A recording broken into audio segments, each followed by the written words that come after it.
তুমি মোদের আশার আলো, সবাই তুমি মোদের আশার আলো, তাই তো তোমায় বাসি ভালো, তুমি মোদের আশার আলো।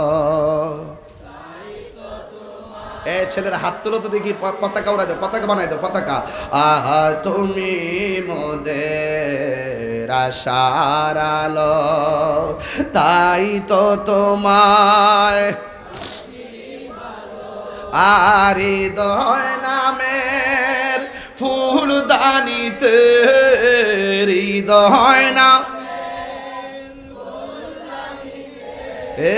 গেতে রেখেছি প্রেমের মালা, ইয়া রাসূলুল্লাহ ইয়া হাবিবাল্লাহ, ইয়া রাসূল ইয়া হাবিবাল্লাহ, ইয়া রাসূলুল্লাহ,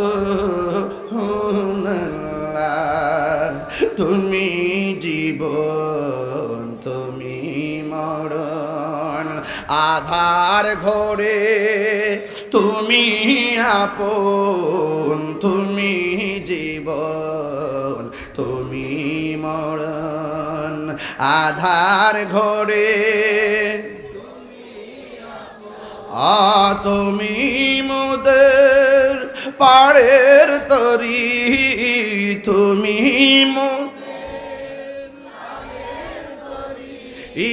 তুমি নিদান তোরানে ওয়ালা, ইয়া রাসূলুল্লাহ বাল্লাহ, ইয়া রাসূলুল্লাহ ইয়া হাবিবাল্লাহ, ইয়া রাসূলুল্লাহ। সুবহানাল্লাহ বলবেন না? আরো বড় করে আল্লাহু আকবার। এবার আমার নবী সূরা কাউসার পড়লেন। কাফেররা সে কোরআনের মতো সূরা বানাইতে আর পারে না, লাস্টে বলতে বাধ্য হয়েছে লাইসা হাযা কালামিল বাশার, আমরা বিশ্বাস করেছি এই কোরআন মানুষের কোনো বানানো গ্রন্থ নয়, নিঃসন্দেহে এই কোরআন হলো একজনের কালাম। জবান খুলে বলুন তিনি কে? হাত তুলে বলো তিনি কে?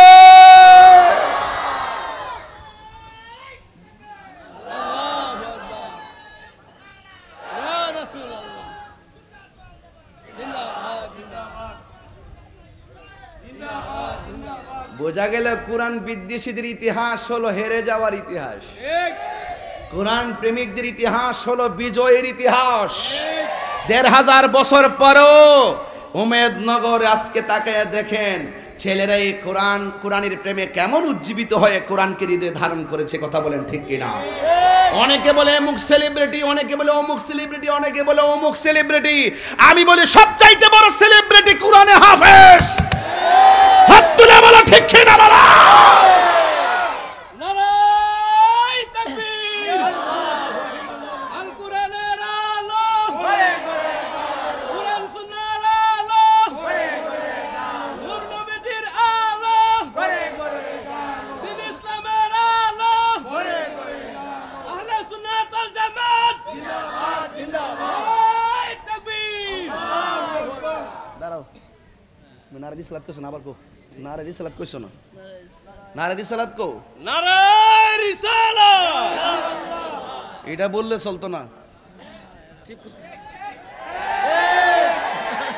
নামাজের মধ্যে আল্লাহুম্মা সাল্লি আলা কইলে সুজদা লাগে না, যেই মাত্র আল্লাহুম্মা সাল্লি আলা মুহাম্মদ কইবা তখনই সুজদা দিতে হবে। কথা কোন ঠিক না বেটে?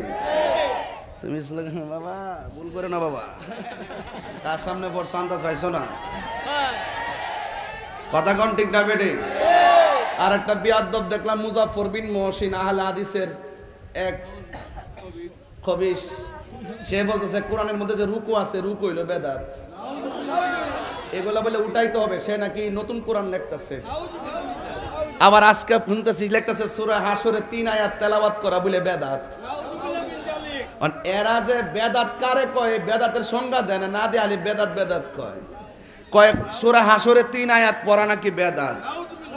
আমি যদি তারে ভাই অক্ষরে ওয়াদা করলাম তার দাঁত ফালাই দেবো, দাঁত ফালাই দেবো, দাঁত ফালাই দেবো। এই আহলে হাদিস মানে হলো বিনোদন, এটা আবারও প্রমাণ হইছে। সেই দিনও মসজিদে তারা ফুটবল খেলছে, কথা কোন ঠিক না বেটি? আমি বারবার বলছি আহলে হাদিস ইসলাম আযহাবীরা এই দেশের কোনো ইসলাম প্রিয় মানুষ না, এরা হলো ইহুদিদের এজেন্ডা বাস্তবায়ন করতে ইসলামের ভিতরে ফিতনা ঢুকাচ্ছে, কথা বলেন ঠিক কিনা?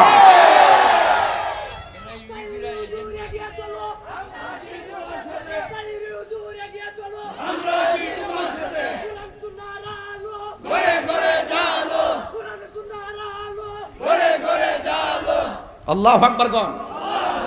কয়েকদিন আগে বলছে শবে বরাতের রাত্রে ইবাদত করার চাইতে বেশ্যাখানায় থাকা ভালো। এর নাম হলো আকরামুজ্জামান। এটার ভিতরে কোনো সুরত নাই, বাইরেও সুরত নাই। আবার এই রমজান মাস আসার পরে এক এই আব্দুর রাজ্জাক বিন ইউসুফ সেই তো বললো নাকি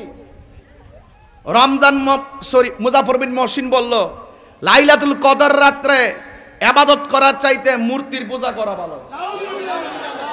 তো আমার দেশের হবিগঞ্জের পোলাপান অনেকগুলো আছে, এদের পিছনে আবার ঘুরে আছে কিনা অনেকে, এদেরকে প্রমোট করে এখানে মাদ্রাসা বানাইতে চায়, মসজিদ বানাইতে চায়, আবার নাম দিতে চায় আহলে হাদিস জামে মসজিদ। নাম দিতে চাই কি চাই না? আছে নাকি? বানাই লিছে, বানাই লিছে।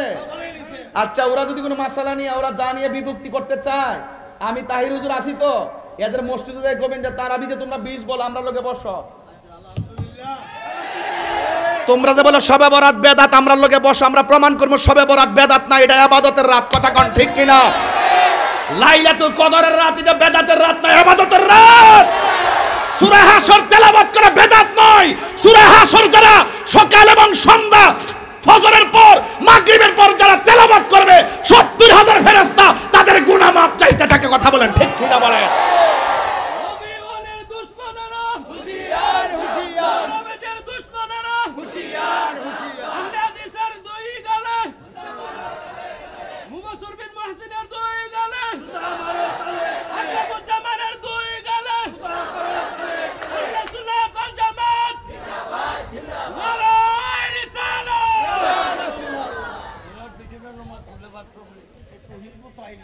হেরা বিছে নামাজ পড়লে 500 করে দেয়। দেখছেন নিয়ম মুরব্বী কি তা কইছে?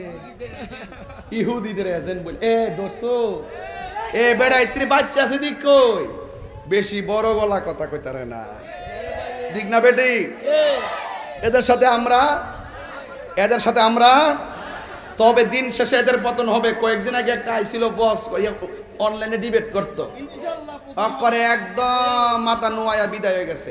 যেই যে শীটগুলো দেয় এইগুলো হেরা ওয়াজ করে, তাহকিক নাই, হাদিসের সনদের গবেষণা নাই, মতন বুঝে না, কখন হাদিস সহি হয়, কখন হাদিসটা সহি হওয়ার পরও এটা সনদগত ঠিক আছে, মতনের মধ্যে ভেজাল আছে, এই হাদিসগুলোকে আসলে কোন হাদিস বলা হয় এইগুলো তারা জানে না। উদার শায়েখরা যেই পুঁজি দিয়ে মাড়ো নামাই দে এতটুকুই আর পুঁজি, কথা কোন ঠিক কিনা? ওরা অনলাইনটারে বেছে নিছে, অনলাইনে বলে দে, গুগলে ঢুকাই দে। আমরা গুগলে ঢুকাই না, আমরা প্রেমের কথা হৃদয়ে ঢুকাই দেই। তোদের গুগল ইউটিউব কুল্লু মানালাইহা ফান, আর আমরা যদি এখানে ঢুকাই দেবো, এই সফটওয়্যারে যেটা ঢুকাই দেবো এটা হাসর মাঠে কথা বলবে, কথা কোন ঠিক না বেটে? তোরা দরা খাইবে, আমরা পার পাবো কেন জানিস নি? কারণ তোদের মুখ দেই তোরা বলছস নবী নাকি হাসরের ময়দানে সুপারিশ করব, দূরের কথা নবী নাকি বলবে আমার নেকের পাল্লা ভারী হয় নাকি বদরের পাল্লা ভারী হয়। নাউজুবিল্লাহ। এ হইল আব্দুর রাজ্জাক বিন ইউসুফ হেরার বড় হুজুর। এগুলা এই অঞ্চলে আসে না, গড় বৈশা বৈশা ভিডিও বানায় সারে, আর আমরা জবাব দিই আর হেরা ভাইরাল হয়, ঠিক না? ব্যাপারটা তো এরকম হয়। আমরা মাঝে মাঝে বইলা দিকিলে গাল্লো কইছে তাব্বাতি আদা আবিল হাবি ওয়া তাব, আবুল হাবরে তো সিনাই দন লাগে না, তো আমার ফুলাফান বিপাকে যাবে, কথা কোন ঠিক কিনা? এজন্য আমরা ধরায়া দেই আর কি, একটু ধরায়া দেই। তবে একটা কথা মনে রাখ, তাহিরি কাউরে ধরে না, ধরলে কিন্তু ছাড়ে না, উপরে পড়বা না, গায়ে পইরা ফুটুর ফুটুর করবা না, সাবধান বইলা দিলাম। এখনো সময় আছে, সোজা হয়ে যাও।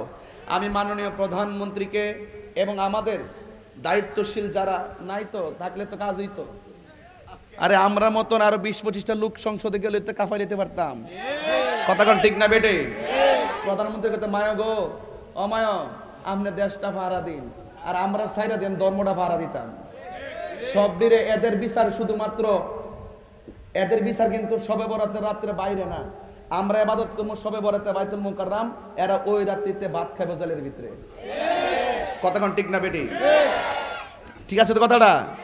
এদেরকে রাখতে হবে জেলের ভিতরে, কারণ এরা হইলো ফেতনাবাজ। সবচাইতে বড় ফেতনা হইলো দিন নিয়ে যারা ফেতনা লাগা। কতক্ষণ ঠিক না বেটি? তবে যাই হোক, এক মাঘে শীত যায় না, তোমাদের পতনও আসতেছে। জাতি এখন বুঝতে পারছে তোমরা যে বিনোদন। আবার দেখি মসজিদের ভিতরে কয় বাজার জান না এমনে কালা কাপড় বাইন দেয়া লাডি আতুলে এমনে যা এবং মসজিদের ভিতরে। তাহলে আমি যে কইছি হ্যাঁ আহলে হাদিস মানে বিনোদন, আর 5 বছর আগে এটা প্রমাণ হইছে নি?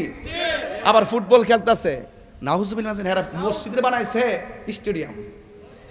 এর ভিতরে কিছু আছে নাই। তো সুতরাং এদের সাথে আমাদের সম্পর্ক এই মাদ্রাসা ছাত্র পড়াবেন, তারা সঠিক এলেমের চর্চা করবে, সঠিক আকীদার চর্চা করবে। এই সমস্ত জাহেলে মুরাক্কাব নায়েবে শয়তানদের সাথে আমাদের কোনো সম্পর্ক নাই। এখানে আমরা একটা প্রার্থী আছে সেলিম, সুন্নিয়তের প্রার্থী। দাঁড়া বাড়া কো পুষ্টাটা কো, এই যে সেলিম আছে আমাদের, আমার খুব আব্দুর রহমান সেলিম বিয়ে মসজিদের ইমাম খতিব এবং ভালো ছেলে। সে উপজেলা ভাইস চেয়ারম্যান পদপ্রার্থী হিসাবে আত্মপ্রকাশ করেছে। প্রতীক কি 13 তারিখ দিব? আচ্ছা আচ্ছা ঠিক আছে, আপনারা তার পাশে থাকবেন। আলহামদুলিল্লাহ গণ। আমাদের আরেক ভাই আছে শামীম ভাই আছে, আপনারা মুশির রহমান শামীম ভাই আছে, আপনারা তার জন্য দোয়া করবেন। ভালো মানুষ, সুন্নিয়তের বিভিন্ন বড় বড় দান দক্ষিণা এগুলো সে করে। আলহামদুলিল্লাহ বলেন। হ্যাঁ ইনশাল্লাহ পাশে থাকবেন। আর আমাদের এমপি মহোদয়ের জন্য দোয়া করবেন। আমার একটা শখ বাজান, আমি জীবিকাতে থাকতে যদি ওনারা মন্ত্রীটা দিকে যেতে পারতাম তাহলে আমার কোনো দুঃখ আছে না। আমরা চিনি সবটা চিনি, সবটা চিনি। আমি থাকতে যদি ওনারা মন্ত্রীটা দিকে যেতে পারতাম আমার দুঃখ আসেন না। আলহামদুলিল্লাহ গণ। আল্লাহ যেন কবুল করে, বিপদ আপত্তির জন্য আল্লাহ পাক আমাদের এমপি মহোদয়কে হেফাজত করে। বলেন আমিন বলেন। আর জোরে না আমিন। আসেন দাঁড়ায় নবীরে সালাম দে ইয়া নবী